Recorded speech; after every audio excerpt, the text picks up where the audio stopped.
السلام علیکم ورحمۃ اللہ وبرکاتہ نحمده ونصلي على رسوله الكريم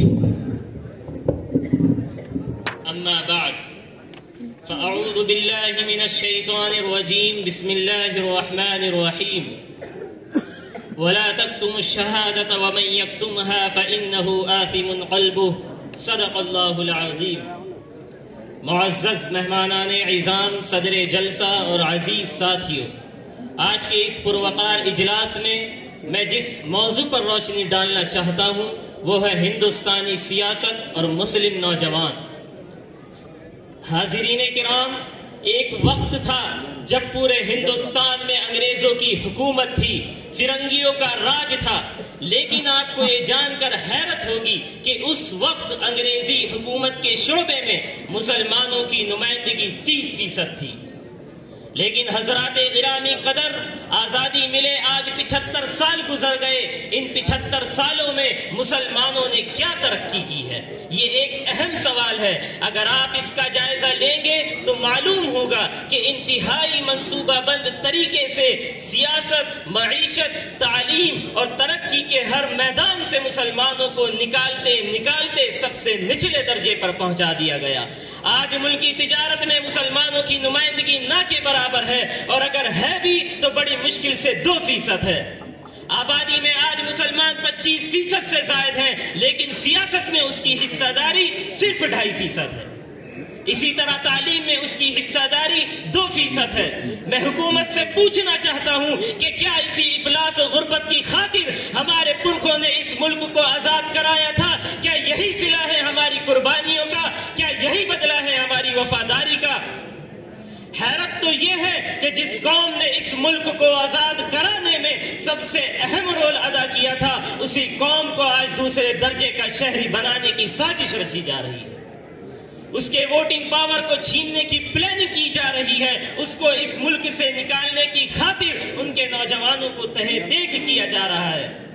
حضرات گرامی قدر، ہندوستان کو ہندو راشٹر بنانے کی پوری تیاریاں مکمل ہو چکی ہیں۔ انسداد دہشت گردی کے نام پر خوخار قوانین بنانا اسی کی جانب اٹھنے والا ایک قدم ہے، جس کا خوبصورت نام UAPA اور AFSP ہے۔ یہ کالے قوانین خاص کر مسلم نوجوانوں کے لیے بنائے گئے ہیں۔ آپ کو معلوم ہونا چاہیے کہ بے گناہ مسلم نوجوانوں کی ایک بڑی تعداد جیلوں میں بند ہے۔ ان کے مقدمات کی سماعت میں غیر معینہ مدت تک تاخیر کی جا رہی ہے۔ اس تعلق سے جو سروے ہوا ہے اس کی رپورٹ بتا رہی ہے کہ تمام ریاستوں میں مسلمان قیدیوں کا تناسب ان کی آبادی کی فیصد سے بھی زیادہ ہے۔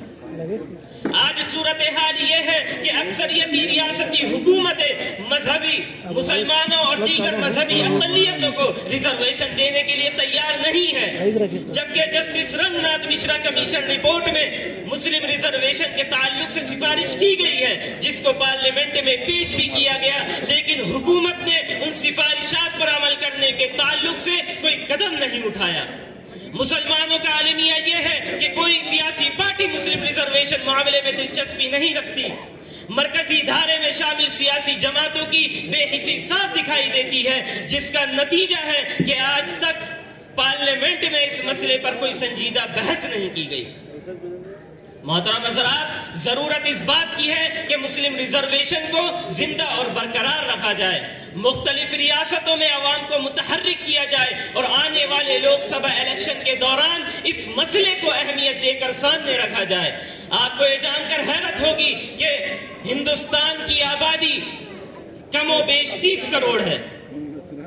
انڈونیشیا کے بعد پوری دنیا میں سب سے بڑی مسلم آبادی ہے، لیکن اس تعداد کے باوجود یہاں مسلمان تعلیم، اقتصاد، سیکیورٹی اور تحفظ کے شعبوں میں ہر قوم سے پچھڑے ہیں۔ گوپال سنگھ کمیشن رپورٹ 1980 کے مطابق معیشت اور تعلیم میں مسلمانوں کا حصہ 0 کے قریب ہے۔ سچر کمیٹی رپورٹ کے مطابق ملازمت اور نوکری میں مسلمانوں کی نمائندگی برائے نام ہے۔ مسلمانوں کے لیے اگر کبھی سرکاری سہولت اور رعایتوں کا اعلان بھی ہوتا ہے تو رعایتیں اور سہولتیں محض کاغذی حد تک محدود ہوتی ہیں۔ برادران ملت اسلامیہ، آپ اس حقیقت کو جان لیجئے کہ یہ ملک جسے آپ نے اپنا سب کچھ قربان کر کے آزاد کرایا تھا، جس کی خاطر لاکھوں بچے یتیم، ہزاروں عورتیں بیوہ بنی تھی، سال 2 سال نہیں بلکہ 150 سے 200 سال تک خون کی ندیاں بہتی رہی تھی، جس ملک کی خاطر 57,000 علماء نے اپنی گردنیں کٹا دی۔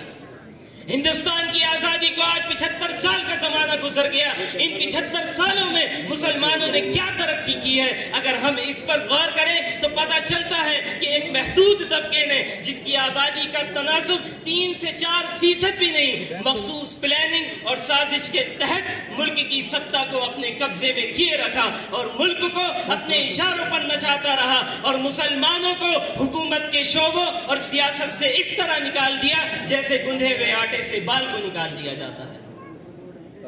آج مسلمان ہندوستان کی سب سے پچھڑی ہوئی قوم بن گئی، جس کا نتیجہ ہے کہ آج مسلمانوں کے پاس نہ سیاست ہے، نہ معیشت ہے، نہ تجارت ہے، نہ ملازمت ہے، نہ تعلیم، لیکن اس پر بھی ان دشمنوں کو صبر نہیں، وہ صفحہ ہستی سے مسلمانوں کے وجود کو مٹانا چاہتے ہیں، جس کی خاطر انہوں نے مسلم نوجوانوں کو نشانہ بنا رکھا ہے اور وہ لگاتار مسلم نوجوانوں کو مختلف طریقے سے تہے تیگ کرنے کی ہر ممکن کوشش کر رہے ہیں۔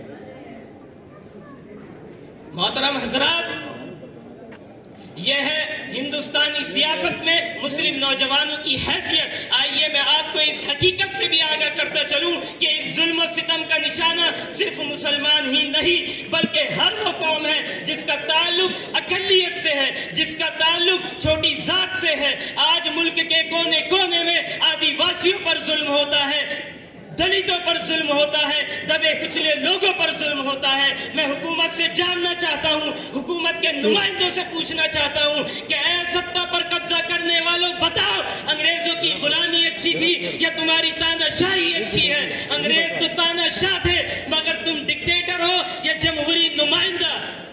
حاضرین اجلاس، سوال یہ ہے کہ کب تک ہم یہ رونا روتے رہیں گے اور کب تک ہم ظلم کی چکی میں پستے رہیں گے؟